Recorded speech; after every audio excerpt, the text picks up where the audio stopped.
What's going on, Internet? nerdlocker.com here with this week's comic book reviews. And I'm starting off with Justice League 34. Now, I will say this issue kind of started out like kind of a filler issue.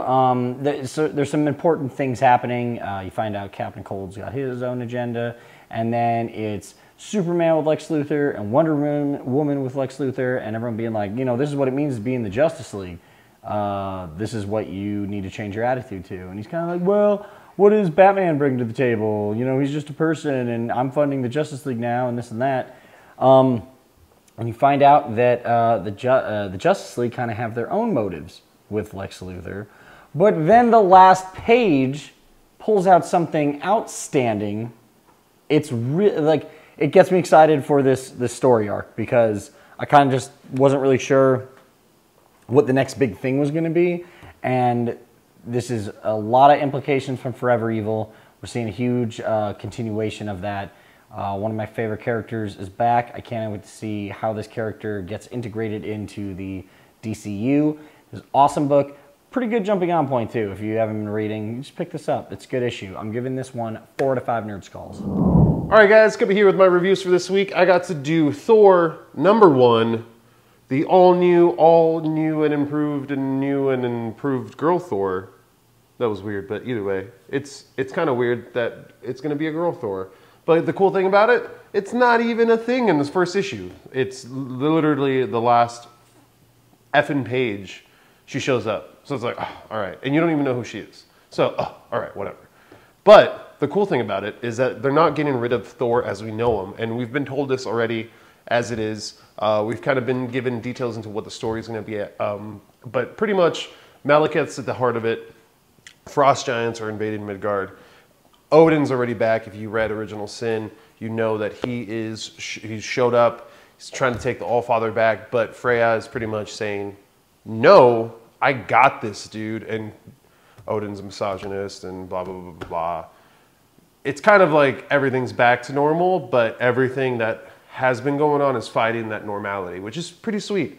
The status quo is trying to fight off the old status quo, because that's trying to come back and fill things in. And I'm excited to see where this goes.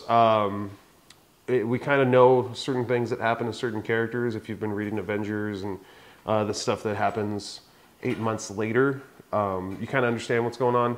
And this is where those pieces are being filled in. So holy crap for this first issue. That's what I'm going to say at the end of it. Very interesting. I want to see where this goes and how it plays out, but it's still way too early to tell what's going on. But it looks like big things are going to be going down. So I'm going to give this 5 out of 5 nerd skulls for being one of the most incredibly looking books I've seen in a while and leaving me hanging in a good way. So yeah, let me know what you guys think. So Men of Wrath #1 came out this week, which I did not see coming at all. It's from Marvel Comics imprint Icon, which gives them a little bit more freedom and makes it creator-owned, which I did read the copyright section of, which is very interesting. Men of Wrath follows, or actually asks a really good question, one that I've basically been thinking ever since Grosse Point Blank. What makes a hitman a hitman? Why did he decide to do it?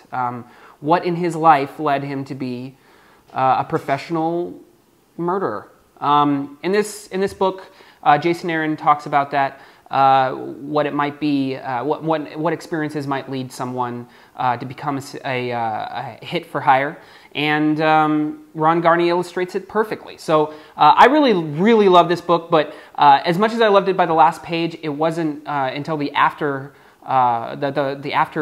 paragraph from Jason Aaron, where he explains where he got his inspiration for the story, that really made me decide I was going to put this on my pull list.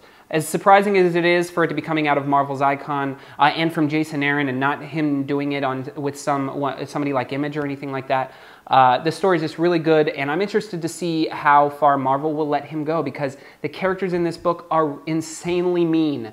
They're dicks, and I want to see where this book goes, so I'm going to give it 5 out of 5 nerd skulls. You should check it out.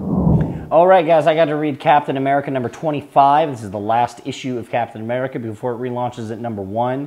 As we all know, this issue is basically the big reveal of Sam Wilson becoming Captain America. I mean, it's kind of just an end to the story. You find out what Steve Rogers' future is going to be with the Avengers and what he's going to be doing. And it wasn't a bad issue. It's like, okay, we just have to set up for you know, the next Captain America. It's a good ending to a very good series. I loved Remender's whole book, and I'm just excited to see what else he has in store. I'm giving this issue 3 out of 5 Nerd Skulls. All right, guys, I did Futures End number 21 as well. Big issue compared to last issue, which was a little, it was a little talky, a little like boring. Everyone was crying in it and stuff, like not in a cool way, not in an actual emotional way. Just like oh, I don't know if I could do this right now. And it's like, you're a superhero, shut up, you're supposed to do this. This issue though, we're getting more answers as to what's actually going down, what's coming for everyone, what's the kind of the big baddie, not really the big baddie though. I feel like there's more to it, but really good. Frankenstein's in it. That's all you need to know, because he's like the best part of this whole thing. So I'm really enjoying this. It wasn't as strong as the last couple issues though, but you do kind of get a little bit of that Superman fallout. It's going slowly overall, I feel. So I'm with it. I'm on for the ride. It's a lot to take in short bursts, but I'm there. So I'm going to give this 4 Nerd Skulls. Hey fellow nerds, Jasper here, and I just got done reading Gotham Academy issue 1. And this beautifully illustrated book from Carl Kerschel was just jaw-dropping. They follow 2 students by the name of Maps and Olive, and as they explain the lore of the Academy, and what the cool thing about it is, since it's a Gotham, you know, Batman book, you do have the remnants of Batman kind of lingering around as Bruce Wayne pays a visit to the school.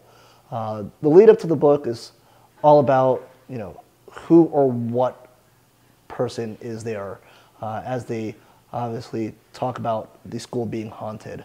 I really did enjoy the book. I definitely loved all the illustration about it, and I think you should definitely check it out. I'm giving it a 4 out of 5 Nerd Skulls. All right, guys, I got to read Bucky Barnes' Winter Soldier number 1 after the events of Original Sin. We learned that Bucky Barnes is the new man on the wall, killing gods and aliens and a bunch of other awesome crap. I feel like last couple years, ever since Bucky ended his run as Captain America, I feel like Marvel really doesn't know what to do with him. And this is another chapter in the saga of Bucky Barnes. He's one of my favorite characters. He always has been, and I really just want to see more of him, which is why I even decided to read this book. It's not a bad first issue, I will give it that. It sets up the story. He's got sort of a sidekick who doesn't want to be called a sidekick, but it's somebody that we've seen before, and it's really cool to see this person utilized in this way. Because it's kind of like, man, what is Bucky going to be doing up alone in space? Like, we don't want him to go batshit crazy like Nick Fury did. It ends with a like, oh man, what's this intrigue? But honestly, I really like the idea of this. I hope this is something that sticks, although I will miss seeing him in, you know, the Marvel universe and with everybody and all that. I'm excited to see what this series brings. Like I said, it was a good first issue. Artwork was great as well. I'm giving this 4 out of 5 Nerd Skulls.